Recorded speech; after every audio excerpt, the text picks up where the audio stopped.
Well, hey, good afternoon and welcome to Transforming Faith or Transforming Lives in the city of Saginaw. Voices of Faith Transforming Lives in the city of Saginaw. We are so grateful again for all of you that have tuned in with us on today.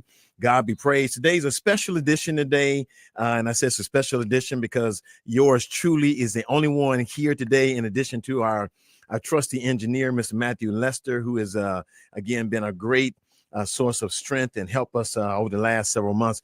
Today is a special edition because my focus today really is just to spend time talking about the workings of the Saginaw African-American pastors over the last 3 or 4 years. I can't tell you how many times I get that question. You know, what is SAP doing? What has SAP done? What is SAP? And I want to take some time today and deal with that, let you know what we have done, and say it like this. While you won't see us in huge numbers throughout the city and addressing things, we are small, but yet we are effective. And I want to talk about some of the things that we've done since our organization several years ago. So stay tuned. Again, I'm grateful to have this opportunity. To all of you, take a minute to like and share. And I hope that you'll see that we are still living our initial purpose. And so when the Saginaw African American pastors started, we literally started right back, I want to say right around the year of 20 and 20, right around 2020. We actually, we arose out of concerns by members of our community regarding the inequities and injustices that were being displayed in law enforcement, in education, health disparities, finance and business, and housing and poverty. Well, when you look at those 5 areas, those are still issues today, and they're issues more on a global level than they are more so on a local level. When you think about law enforcement, during that time, the pastors, Saginaw African-American pastors, we evolved because there were injustices. At that time, a lot of young African-American males were being pulled over in the city of Saginaw indiscriminately, simply for driving down the street, and they were pulled over. And that was a huge issue in our community. And so we were concerned about that. We're concerned about educational attainments in our community.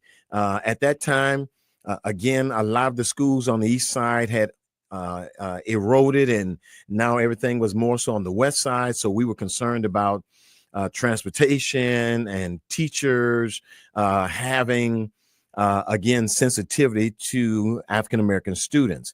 Health disparities, they are still a number one issue in our city, and they are still a number one issue in our country. Michigan or Saginaw is still in the top 3 in terms of obesity in the entire state of Michigan. And so we've got to do something about that. You will recall on last week, Sister Trina Norton talked to us about Alzheimer's and dementia and how it impacts, again, individuals of color. And so we know that's a huge issue. Finance and business is still a major issue when it comes to obtaining loans for businesses, trying to get businesses to evolve on the east side of Saginaw is very challenging. And because of that, they're really, most people have to travel roughly about 5 to 10 miles just to get necessities that they need for their homes. Those were issues that we as pastors said we need to address. And then the final one is this one about housing and poverty. How do we address the fact that most houses on Saginaw's east side is between 50 and 70 years old? Yes, I said that right. Most of the houses on Saginaw's east side, they are probably between 50 and 70 years old. The house that I grew up in is still existent now. And I was in that house when I was in elementary. Matter of fact, I was in preschool. That house is still standing. I'm in my 60s now. So if that gives you an idea, that house is still, now the garage is gone, but that house is still standing. And so when you look at those issues, we were concerned. We know on Saginaw's east side right now, it's a food desert. There are no what we call big box stores or stores that sell healthy foods. You can find what I call a quick shop store pretty much any place on Saginaw's east side. The thing about that is they don't sell healthy foods. You go in there, they got chips, they got all of those things that are really not healthy for you. They don't sell fruit products or healthy meats. Everything is processed, and so it's not good for you. So it's not a win-win situation. So the average person on the east side of Saginaw, if they don't have transportation, has to get on the Saginaw Transit and travel roughly about 30 minutes, maybe round trip, sometimes one way, to get to a grocery store, a big box store, and ultimately get what they need. And that trip there again, depending on how long they shop, et cetera, could take about an hour, maybe an hour and a half, maybe a little bit longer than that. So those are all issues that we came together and said, let's begin to impact those issues. Now, when you think about everything I just said, law enforcement, education, health disparities, finance and business, housing and poverty, trust me, those are huge issues in our world on today. And, there is not a cure-all.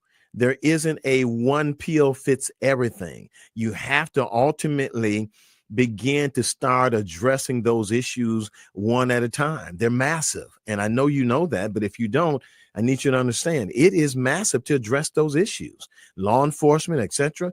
Now, fortunately, over a year ago, we were blessed with the opportunity through Alpha Media, Miss Yvonne Daniels, and again, the administration of Alpha Media to have this platform. It's been a blessing. And I say that because it has given us a chance to share with you some of the people that we are working with, some of the people that we've had conversation with about the very issues that we're talking about.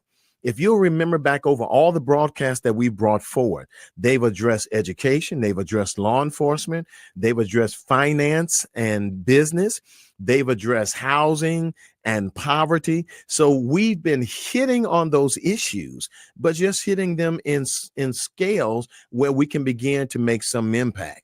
All right. So I need you to understand that we are staying true to our cause.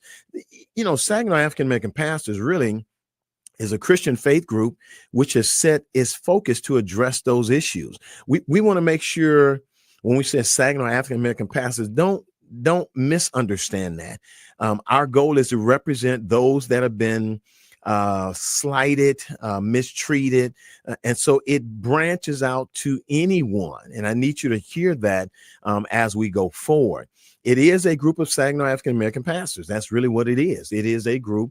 And we needed that because in our city, we did not have a group that we could coalesce with and develop relationships with and address issues. Here's the reality. Many of the members that attend my church attend the other churches. They've got relatives, they've got cousins, friends, and loved ones. So we just felt it was beneficial that if we're all addressing the same issues, that everybody would benefit in the end. So we set as our site ultimately to engage in intentional conversations with leaders and decision makers. That means talking to the city manager. We have talked with the governor. We've talked with business owners. We've talked with superintendents. We've talked with chiefs of police departments and sheriffs. We've talked with city council members, and we've talked with neighborhood associations. We advocate for systemic change. What does that mean? Well, what that simply means is we're trying to see where there are various biases and prejudices as it relates to community, policing, employment, banking, housing, education, health. And all we're simply trying to do is figure out a way to eliminate those so that we have a better quality of life. That's really the goal at the end of the day. And then we collaborate. And you hear me say this every week. I just want you to understand what it all means. We collaborate with community and faith-based organizations, agencies, and entities such as CAC, the Ezekiel Project. We have collaborated with them. We have collaborated with the NAACP. We've collaborated with Great Lakes Bay Healthcare Centers. Huge collaboration during the pandemic. We've collaborated with the Saginaw County Department of Health. We work with the Chief of Police. We work with AllPac. We work with other organizations. Why? Because we all have one commonality. And that commonality is to make Saginaw a better place for all residents. That's the game plan at the end of the day. It's not trying to one up anybody. It's how can we make Saginaw a better place for all individuals. So let me go back.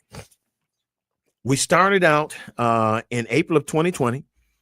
And one of the first things that we did right around that time, you'll recall that we was just starting to deal with the pandemic. COVID ravaged our communities. Okay. But during that time also, you'll remember that there were a few deaths of individuals that made national attention. George Floyd, Ahmaud Arbery, and Breonna Taylor. They were all victims of some type of violence. And what we ultimately end up doing is we held 2 town hall meetings with local law enforcement agencies in the Tri-Cities. And our goal was to address policing protocol as it relates to traffic stops, search and seizures, crime, and dealing with gang violence. Those were some tremendous issues.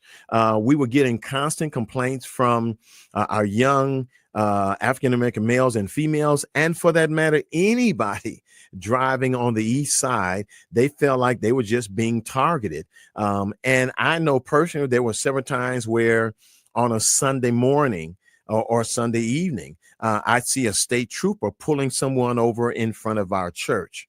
All right. So we knew that that was an issue.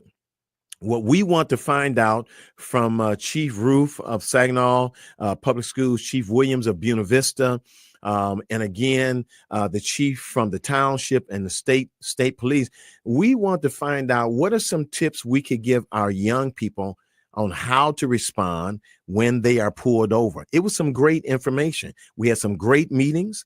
And we think now that Saginaw is better because we've done what we could to educate, again, our residents on how to respond. Chief Roof and Bishop Campbell were one of my guests several broadcasts ago, and we talked about what should you do when you're pulled over. Told you how to respond, how to act, and we tried to make sure we continue to do that. So guess what? Coming up as we get ready for the summer to come, we're going to do another segment on how to respond when you are pulled over. Okay. I think that's critical. The other piece that we've done, again, just kind of moving through some things that we've done. We have met with Saginaw Public Schools. One of the challenges that Saginaw Public School faced was that sometimes at athletic games, there were individuals who came and ultimately they were uninvited, or they were instigators, they were troublemakers. And one of the things that we discovered is they're really not students of Saginaw Public Schools. They were grown individuals that came up there that had issues or were trying to start stuff. And so what we started doing at all of the athletic events, we worked out a partnership with Dr. Ramont Roberts and Saginaw Public Schools, where we were present at all of the athletic events. We were just extra help. That's really what we were. But we would like to believe that our presence and us knowing some of the individuals that was there helped to curb a lot of the instances of violence going on at those athletic events. We initiated a reading program at some of the elementary schools. We would like to believe that our conversations help with some of the summer school programs that went on over the last several years. We think that some of our conversation was intentional. Again, Dr. Roberts has a heart for our community and for our schools. He was willing to listen, and he provided the resources and the staff to make those things happen. And those are critical things that I think are critical. Let me go back to COVID for a minute. COVID came and it ravaged the entire country. It ravaged our world as we know it. So what we were fortunate to do is we started a relationship with Great Lakes Bay Healthcare Centers. It was a great relationship. It is still ongoing even now. And we were fortunate that there were a lot of COVID funds available. And so we partnered with them, and they end up getting a grant that allowed us to host or serve as host sites for individuals to get COVID vaccines. We think that relationship was great. And I say that because more than 4,000 residents in the city of Saginaw were able to get vaccinated because of those sites. We had several sites around the community. We had T-shirts. We met at Hoyt Park. We met at some of the churches. We gave away T-shirts. We gave away TVs. We gave away gift cards for anyone that came in to get the vaccines. Here's the other thing that I would say is a great takeaway. As we were out in the community encouraging people to get the shots, we discovered that there was a huge contingent of people that were vaccine hesitant. A lot of young African-American males, a lot of people were afraid, and a lot of them did not get the shots. Fortunately, we were able to convince some to do it, but others chose not to do so. Now, just an FYI, I know you know, like I do, that COVID is still alive even right now. As a matter of fact, our biggest health issue right now, there's been an outbreak of measles in the country, which they thought they got rid of back in 2000. It's alive. All right. And I think right now there's 100 cases in the West. So there again, just be aware of that. But we found out that there was a huge distrust of medicine and doctors. And so we're working on that. Dr. Delicia Pruitt and Pastor Joyce Seals were our guests several broadcasts ago, and they talked about the challenges of ensuring people get health. Mr. Dwayne Parker, Dr. Long came on, and they were telling us about the challenges of getting African-American males and males in particular just to get routine screenings and health care maintenance. So brothers, we have to do better. All right. So we're thankful for that. We're thankful that we're able to do that. There was an issue going on with an independent bank in Bridgeport. And we were called into some meetings, and the meetings were really designed to see if we can encourage Independent Bank to keep that bank on Dixie Highway open. And as of today, 2025, that bank is still open. So we would like to say that we had something to do with making sure that that bank stayed open. And we got some initiatives that we've decided that we're going to work on. And I want to talk about those. So I'll talk about some of those as we continue. But I want you to understand that, it is our goal to try to bring businesses to the East Side. We know that the Medical Diamond is coming here in the next year or two or three. They're saying that that's a $300 million project that's going to yield maybe 15 to 2,000 jobs. And we're trying to advocate for businesses to revisit coming back to the east side of Saginaw. And so we're not just interested in our school system, our health system. We're interested in everything from cleanup. One of the things that we talked about that we want to do is do a community cleanup day.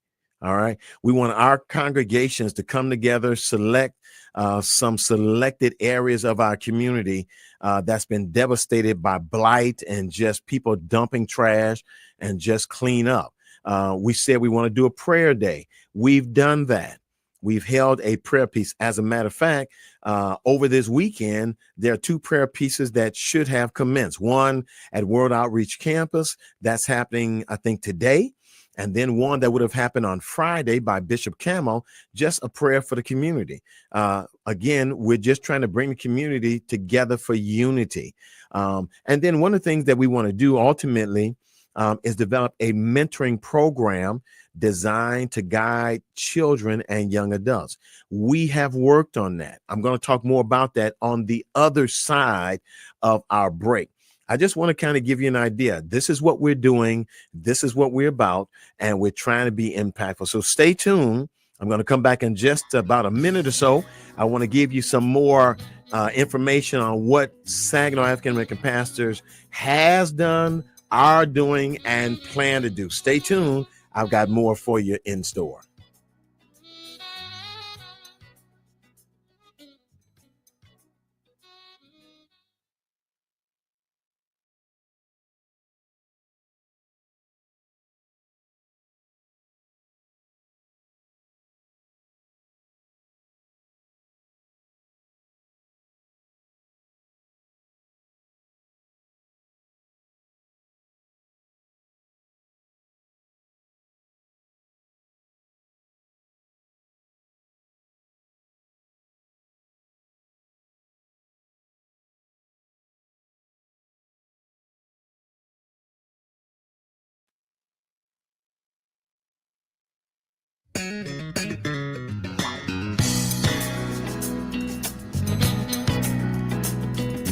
Hey, we are back again. Voices of Faith transforming the community. This is a special edition because all I'm trying to do now is give an account of our stewardship since our inception in 2020. I hope that hearing some of the things that we've done over the last 5 years has left you impressed, has piqued your interest about what we are doing. And I said earlier that while our numbers are small, we're about 12 community congregations that are uniquely committed to this cause. We would like to believe that our impact has been impactful, that we have impacted our community. I left off talking about some of our community development ideas, and I want to make sure you hear those because we want you to know there's still ideas and things that we're having conversation about. We talked about trying to pull together a headquarters for training and education.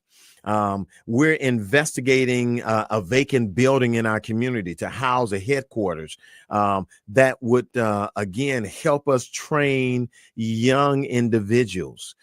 We've tried to work with neighborhood associations for community outreach.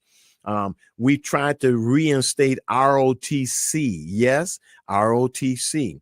And we're looking at any business or corporation, Fortune 500 and beyond, that might be looking for a place to bring another business. We've had those conversations, and we just want you to know a huge thing that we're still focusing on is community-wide recreation programs. Many of you will remember back in the day when you were a child that there was a community center every place, always open.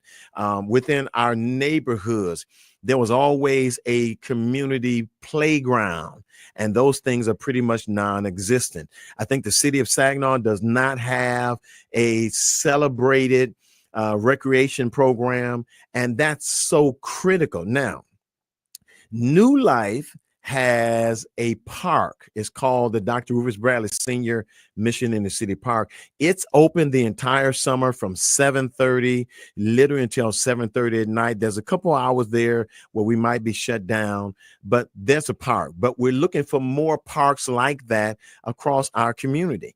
The inequity there is that the perception is that to go to a park like a Hathco Park or a Center Court, but why should you have to do that when you have plenty of land on Saginaw's east side where, again, you could have, again, recreational programs going on in our community.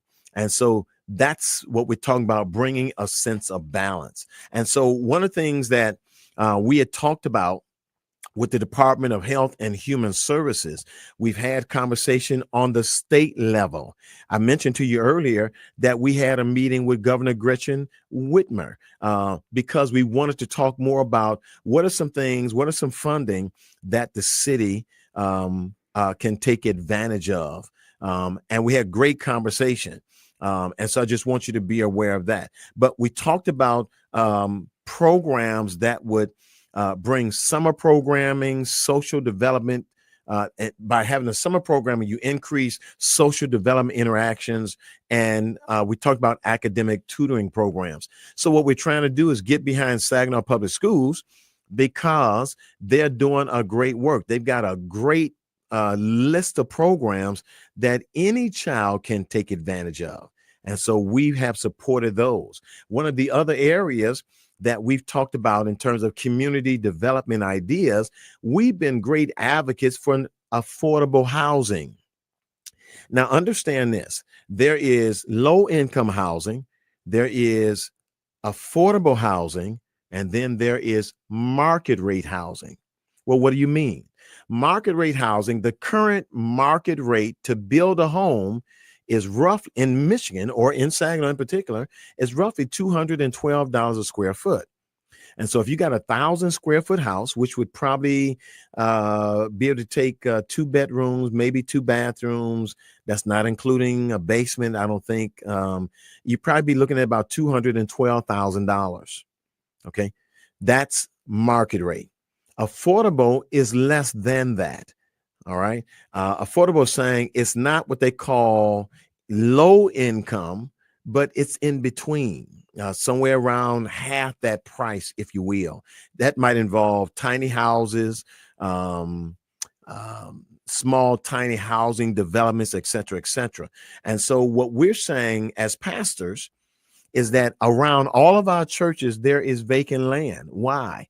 Because a lot of the houses have been torn down. They're dilapidated. They become drug infested. So they've been torn down. Thanks to the land bank, Mr. Miller and that crew and the city of Saginaw, they have torn down a lot of houses. But that leaves, it leaves a lot of vacant land. And when you have vacant land, sometimes you get overnight dumping. Pastor Reed has done a lot of segments on Facebook about illegal dumping on Saginaw's east side. Great pieces that he spoke out about. And the city's been responding. So thank you again, city manager, for responding to that. But there's still work that can be done. We've got so many vacant pieces of land, and we're saying, is there funding out there for vacant land? The answer is yes. We've just got to figure out the right people to have those conversations with. So if you know someone, again, please make us aware. Even as we speak now, many of us will have attended a workshop out at Saginaw Valley State University talking about housing and funding available. And so we are looking to have those conversations. We've had conversations with the Chamber of Commerce about pursuing funding. We have talked with, Senator Rivet about creating a grocery store on Saginaw's east side. And trust me, Saginaw, it's more than a notion. We've talked with, again, some African-American businesses that own grocery stores.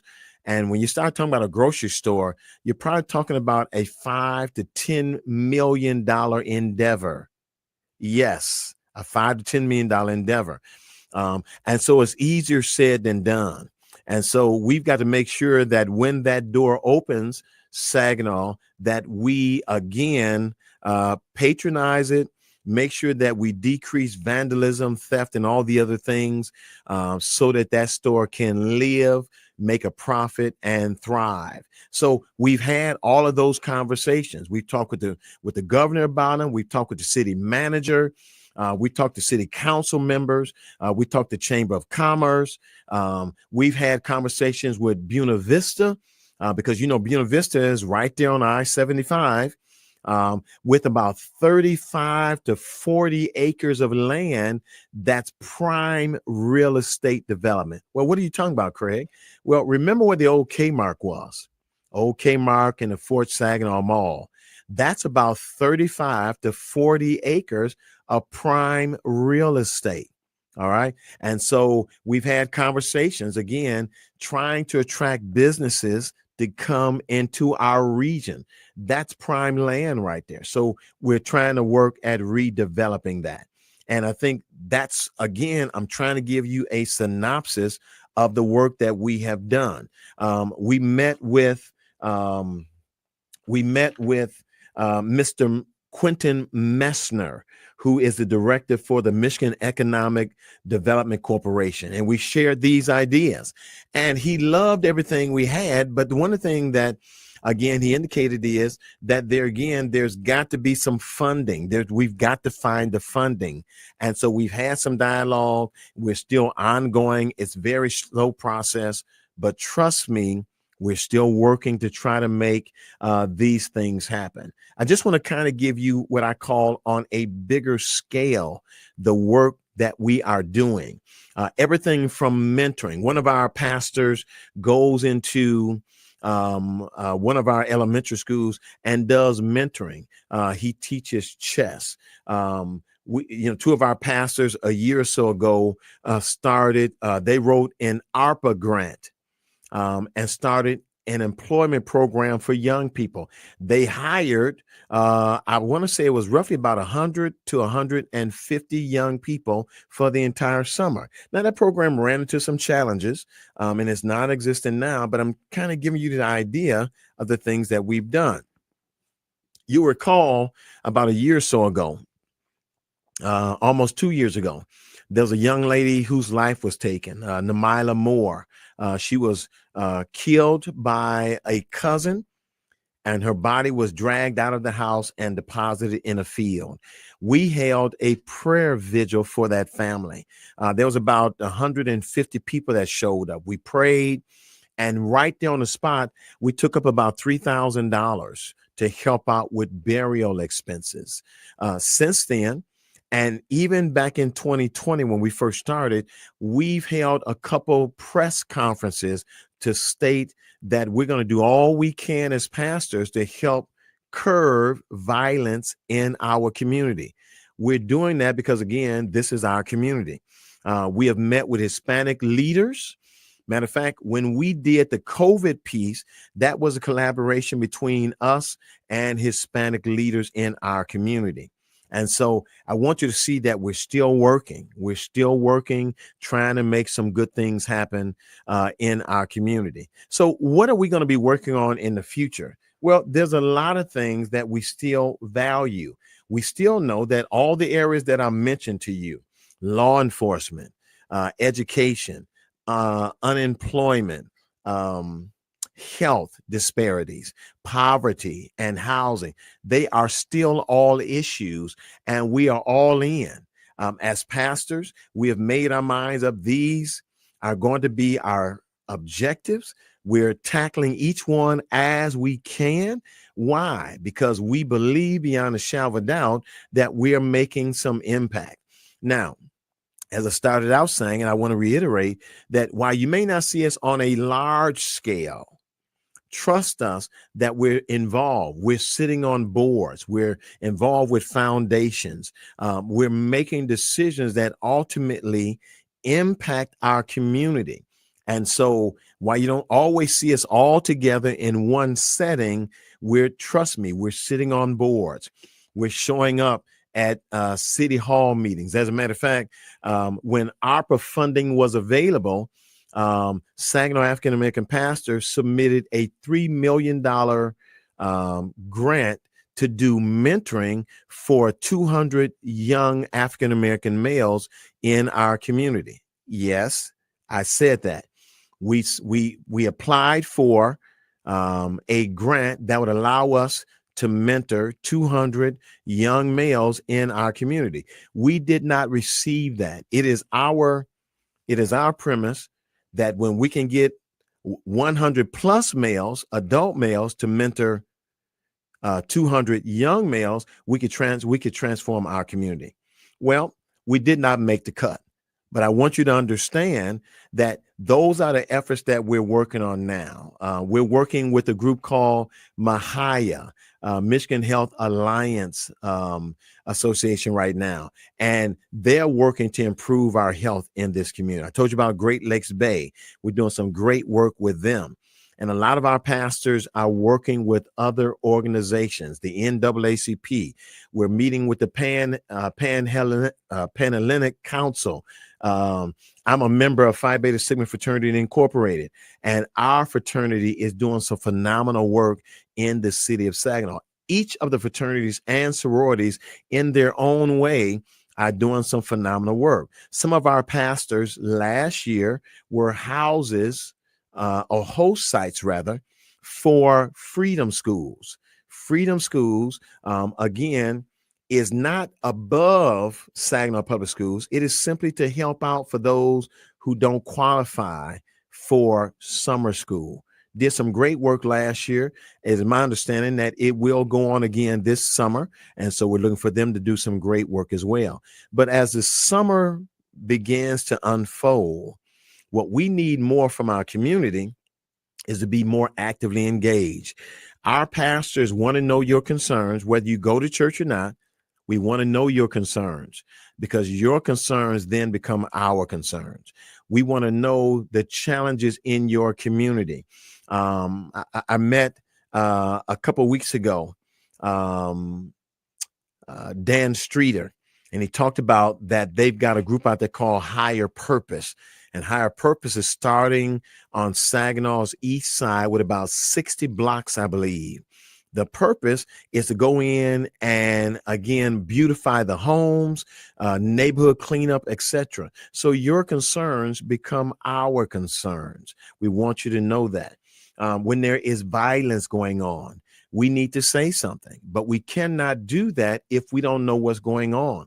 We want to help out with housing. We want to help out with all of the above, but none of that will happen unless you're willing to work with us as pastors. As pastors, yes, we know our assignments. Our assignment is to preach and teach the gospel of Jesus Christ. And over the next few months, you will hear a little bit more about the gospel.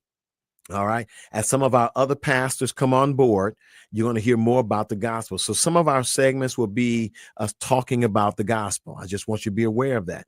But you'll also hear what you've heard for the past almost year.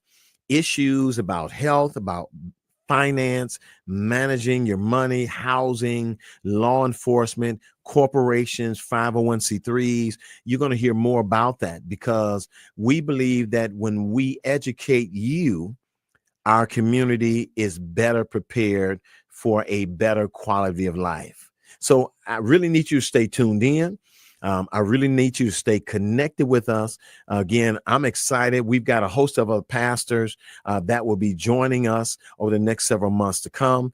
We've got some great speakers that'll be coming in the next several months. Again, that's going to help us.